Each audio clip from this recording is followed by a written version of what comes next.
तर राजन विचारे जे आहेत ते सुद्धा ठाण्यामधून आपल्या कार्यकर्त्यांसह निघालेले आहेत। हुतात्मा चौक परिसरामध्ये आता महाविकास आघाडीकडून जोडे मारो आंदोलन केलं जाणार आहे। त्यासाठी आता राजन विचारे आपल्या कार्यकर्त्यांसह रवाना होत आहेत। ही थेट दृश्य आपण या ठिकाणी पाहतोय।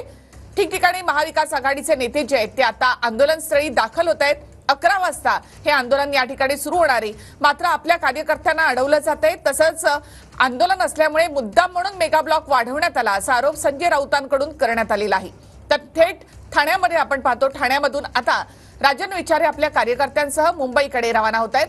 तर हुतात्मा चौक या ठिकाणी नाशिकहून आलेले हे कार्यकर्ते आहेत जे जोडे हातात घेऊन या ठिकाणी आलेत आणि ते या मोर्चामध्ये सहभागी होणार आहेत। या मोर्चाला सरकारकडून परवानगी नाकारण्यात आली आहे। मात्र तरी सुद्धा मोर्चा शिवप्रेमी आता मुंबईच्या ठिकाणी जात आहेत। मोठं आंदोलन या ठिकाणी आता छेडण्यात आलेलं आहे। सरकारला जोडे मारो आंदोलन करत या ठिकाणी आता सर्वच या ठिकाणी ठाकरे गट जे आहे ते जमाले, महिला पदाधिकारी असतील या शिवप्रेमी असतील, सर्व आता मुंबईच्या ठिकाणी जायला रवाना झाले आहेत। मात्र आपण त्यांच्याशी बातचीत करणार। सर, छत्रपती शिवाजी महाराजांचा पुतळा पडल्यानंतर सरकारने माफी मागितलेली आहे, पंतप्रधान नरेंद्र मोदींनी देखील माफी मागितली, मात्र राजीनाम्याची मागणी या ठिकाणी तुम्ही करताय। मला वाटतं हिंदुस्थानाचा आराध्य दैवत छत्रपती शिवाजी महाराज यांच्या कशा पद्धतीने अजूनही समुद्रामध्ये मुंबईच्या त्या ठिकाणी स्मारक बांधतायत। आज जवळजवळ 8 वर्ष झालं या देशाचे पंतप्रधान मोदी साहेबांनी या ठिकाणी त्याचं भूमिपूजन केलं होतं आणि अजूनही जवळजवळ 7 ते 8 वर्ष झाले त्या बजेट तरतूदसुद्धा झाली, परंतु ते बजेट तरतूद झालेले असताना सुद्धा त्या ठिकाणी खर्च झाला, परंतु कुठे काम दिसत नाही।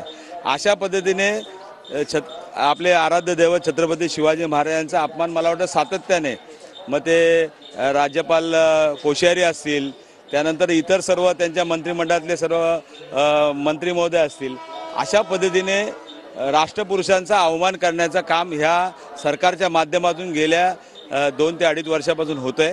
आणि म्हणून आज तुम्ही बघितलं असेल कुठली महिला सुरक्षित नाही।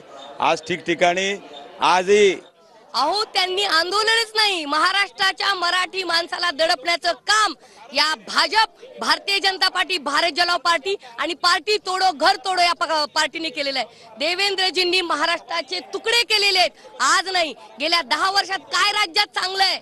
एवढंच काय, या राज्यामध्ये मराठी माणूस सुखी नाही, महिला मुलगी सुखी नाही। बदलापूर घ्या, बदलापूरमध्ये काय झालं त्याचं सुद्धा राजकारण गिरीश महाजन, देवेंद्रजी फडणवीस या लोकांनी केलं, याचा करारा जवाब म्हणून।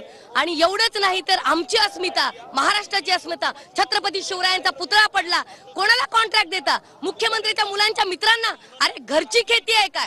तुमच्या घरातला सातबार आहे काय? राणेंच्या मुलांचं वागणं, कोणी इथं यायचं नाही, आम्ही घरात घुसून मारू, ही दादागिरी राणे, फडणवीस आणि देवेंद्रजींना आणि शिंदेना मला सांगायचंय, महाराष्ट्राचा सातबारा तुमच्या कोणाच्या नावावर नाही। महाराष्ट्राचा सातबारा शाहू फुले आंबेडकर छत्रपती शिवरायांचा आहे आणि त्या मराठी माणसं इथे राहतात, तुम्ही त्यांचा आदर करायला पाहिजे। त्यामुळे छत्रपती शिवरायांचा पुतळा पडला नसून आमची मन दुभंगलीत, आमच्या अस्मितेला ठेच पोचले, करारा जवाब जरूर मिलेगा। तुम्ही महाराष्ट्राची पोलीस जरी ते आणले तरी आम्ही मराठी माणसं इथून हटणार नाही, तुझवर हटणार नाही, जोडे मारो होणार म्हणजे होणार। खरं तर पंतप्रधान मोदी मुंबईच्या दौऱ्यावरती होते। या सगळ्या घटनेच्या संदर्भात माफी मागताना त्यांनी सावरकरांचा मुद्दा उकरून काढला। सावरकरांच्या संदर्भात काँग्रेसवाले सातत्याने शिव्या घालतात, त्यांचा अपमान करतात, परंतु काँग्रेस त्यांच्याविषयी चकार शब्द सुद्धा काढत नाही, त्यांची माफी मागत नाही। अर्थात मोदी हा मुद्दा उपस्थित करून मवियामध्ये भांडणं लावतात। नरेंद्र मोदीजी हे खूप मोठे ऍक्टर आहेत। ते ऍक्टर असल्यामुळे त्यांची किती ऍक्टिंग चांगली आहे आपण बघतोय 10 वर्षामध्ये, परंतु आताच्या लोकसभेला ऍक्टर फेल झालेला आहे। त्यामुळे त्या फेल ऍक्टरचं कुणी फार मनावर घेण्याचे कारण नाहीये। उलट आम्ही असं म्हणतो की सावरकरांचा मुद्दा उपस्थित करून तुम्ही तुमचे आरएसएसची मुळपाळं किती घट्ट आहेत आणि तुमची मनोवादी विचारसरणी तुम्ही तर दाखवलेली आहे, परंतु महाराष्ट्रामध्ये मनोवाद चालत नाही।